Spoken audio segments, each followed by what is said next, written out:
Estamos al aire.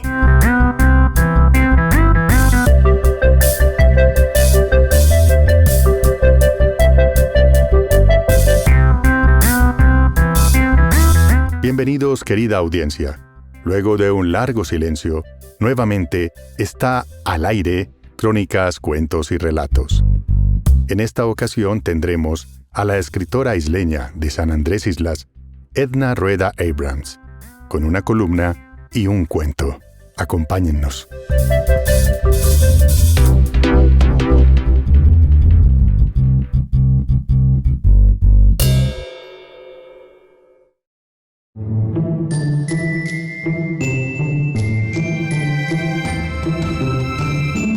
Cuentos.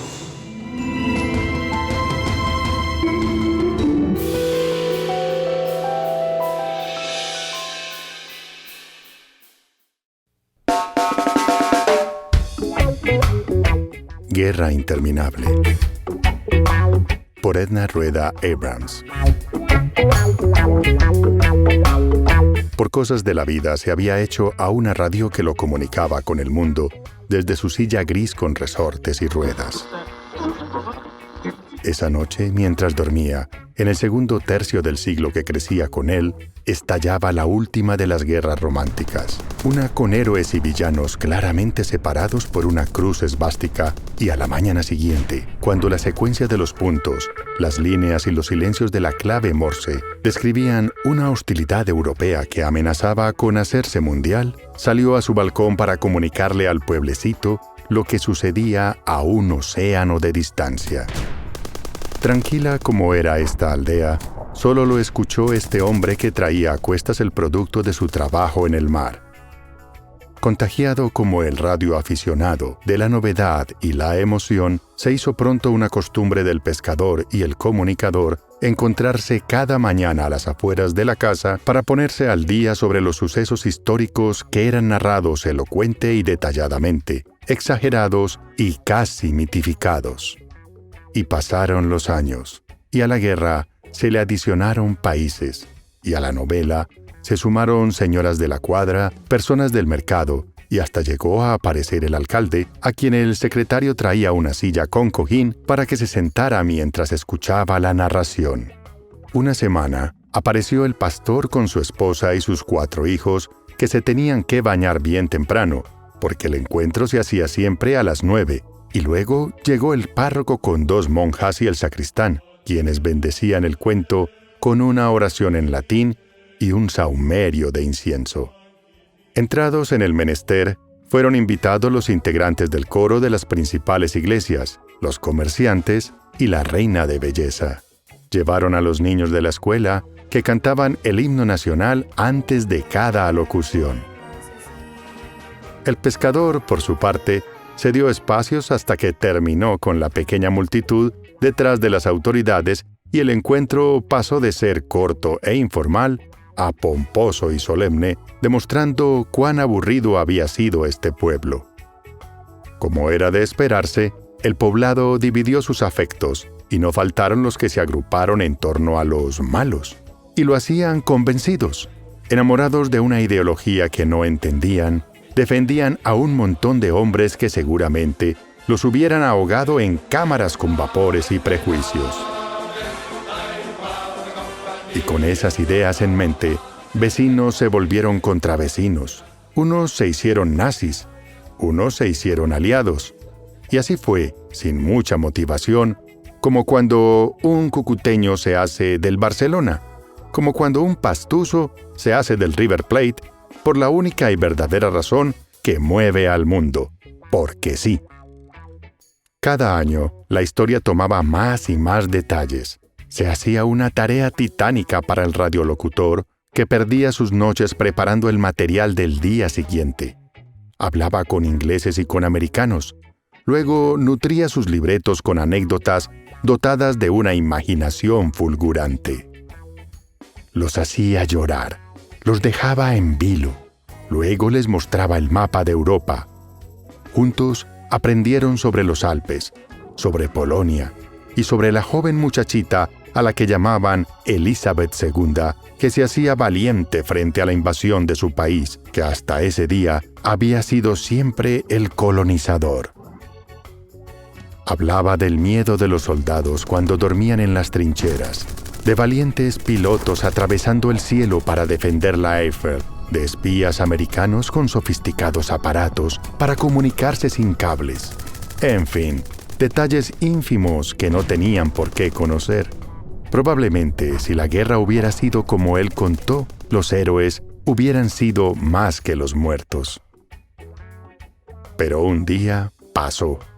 Luego que los nipones atacaron, luego que los gringos respondieron con el poder del hidrógeno, después de cuentos y más cuentos, un día se acabó y un presidente inválido, un dictador ruso y un lord inglés le ganaron al alemán de bigotico, al calvo italiano y a un emperador de ojos rasgados. Pero, ¿y cómo se lo diría al pueblo? Volvería todo a la monotonía plana y sosegada del pueblecito. Esa mañana se levantó con más angustias que buenas noticias. Se enfrentó a la masa y a sus ojitos expectantes. Ese día la maestra había preparado a una niña para recitar un poema sobre la guerra. La noche anterior, la niña había sido sometida a una prolongada tortura para hacer de su pelo rebelde un trenzado hermoso. Memorizó cada línea del idioma que hablaban sus maestros, pero no sus padres, y se paró frente a él con el vestido traído de Panamá para su hermana. Ese día no acabaría la guerra, no en esta isla del Caribe. Pasó así un par de meses, y cada día encontró un motivo nuevo para prolongar sus historias, porque el aplauso del público, la atención de la gente, fue suficiente estímulo para continuar. Inventó batallas y héroes de nombres pegajosos. Hablaba de sus amores y de sus razones para luchar por la libertad. Por eso, para los habitantes de una isla en un mar lejano al Mediterráneo, tan insignificante para el conflicto, la guerra duró un lustro más.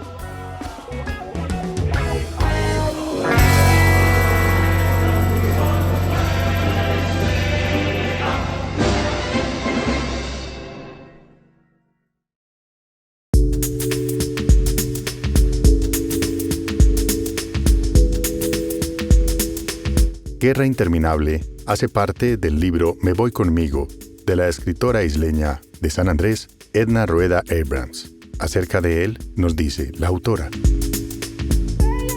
Me voy conmigo es una selección de cuentos de amor. Todos son pedazos míos, pedazos de memorias imaginadas, pedazos de historias que jamás me contaron, o que me contaron mal, o que me contaron bien y yo entendí al revés. Hay un lenguaje inocente, imágenes castas de diferentes formas de amor, mujeres frágiles que se hacen fuertes en ese poder sublime que nos es innato, a amar.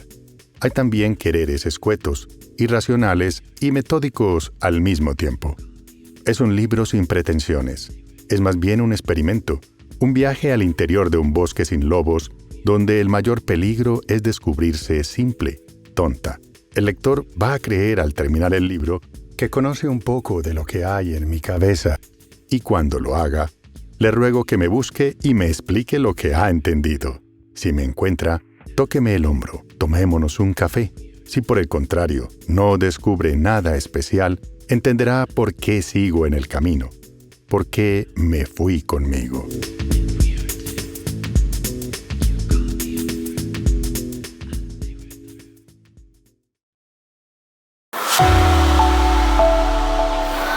Columna de opinión.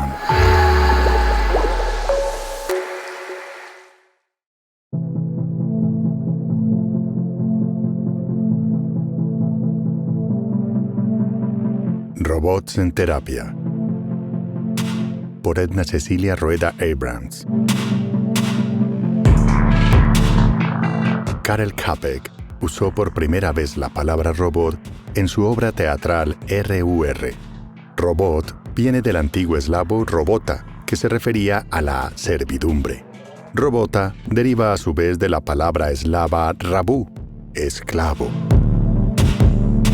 Un robot es, entonces, un esclavo de metal destinado a reemplazar a los seres humanos en tareas peligrosas, pesadas o automatizadas.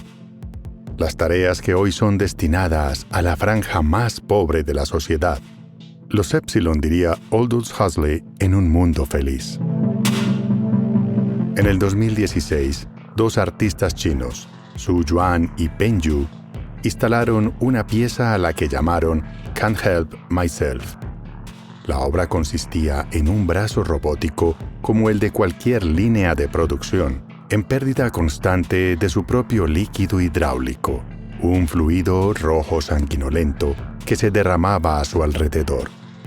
El robot fue programado en dos funciones.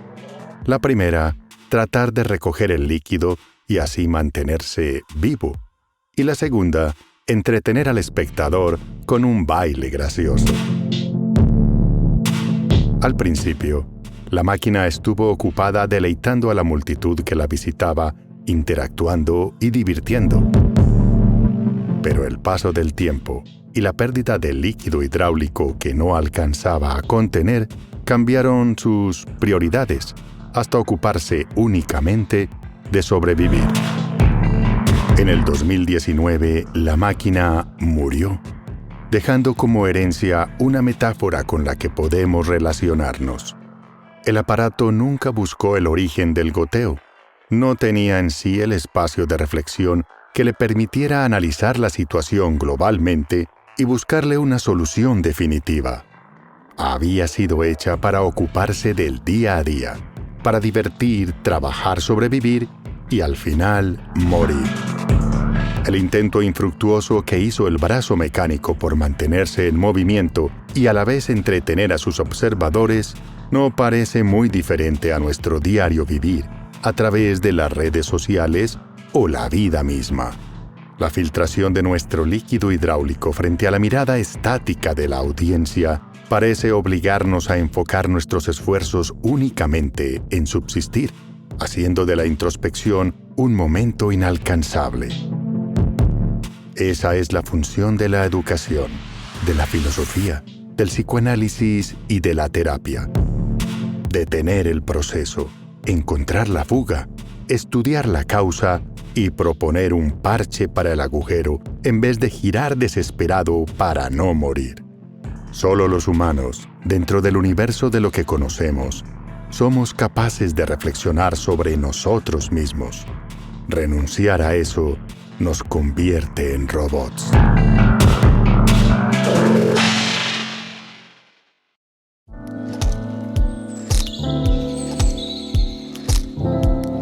Robots en Terapia es parte de la columna de Edna Rueda Abrams que escribe para El Isleño, de San Andrés Islas. Pero, ¿quién es Edna Rueda Abrams? Dejemos que ella misma se presente. Lo primero que usted tiene que saber de la hija de la profesora Teresita es que no sabe cantar. Una vez dicho esto, si la ve por la calle hablando sola y ella le dice que cantaba, no le haga repetir la canción en alta voz. Nunca aprendió a cantar. No lo hizo en el Colegio de la Sagrada Familia cuando estudiaba con las hermanas terciarias capuchinas. No lo hizo en la Universidad de La Sabana cuando estudió medicina y entregaba los dibujos que le pedían para anatomía como inmensas acuarelas. No cantó tampoco cuando se fue a estudiar psiquiatría en la Universidad del Salvador, en Argentina, cuando, cansada que el pueblo la llamara loca, se montó en un avión al fin del mundo para llamarse a sí misma loca, pero con fundamento. Aún así, no aprendió a cantar. Lo bueno es que ya no le importa mucho. A cambio del canto, habla muchísimo, casi siempre de la oxitocina, alegando que debe ser un derecho fundamental tener un neurotransmisor favorito, y el de ella es la oxitocina. Es más optimista que un náufrago el primer día de naufragio. Está enamorada de una isla con nombre de santo y llora casi todos los días, por casi todos los motivos. Cuando no está hablando, escribe, como catarsis y porque sí, por si acaso. ya para saber qué ha escrito. Tenemos 11 años en elisleño.com, una vez en la revista Huellas. Algo se dijo de ella en El Malpensante, edición San Andrés. Tiene 3 libros escritos. Uno publicado, Me voy conmigo, de 2019. 2 archivados, Esperando recursos. Ícaro, es una novela corta. Y Ventanas, una colaboración con un artista plástico de la isla. Ahora está en conversaciones para un guión basado en un cuento. Desde el podcast Al Aire, Crónicas, Cuentos y Relatos, le deseamos toda la suerte del mundo y que estas obras vean la luz de su público. Muchas gracias, Edna, por permitirnos leer tus escritos. También recomendamos a nuestros escuchas que la visiten semanalmente en su podcast The Wrong Edna, un podcast innecesario que ustedes pueden encontrar en Spotify.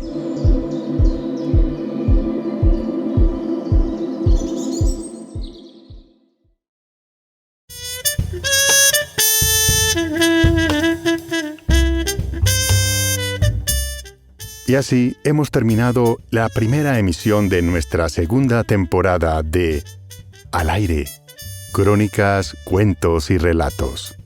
Los esperamos en nuestra próxima emisión. Que tengan una feliz vida.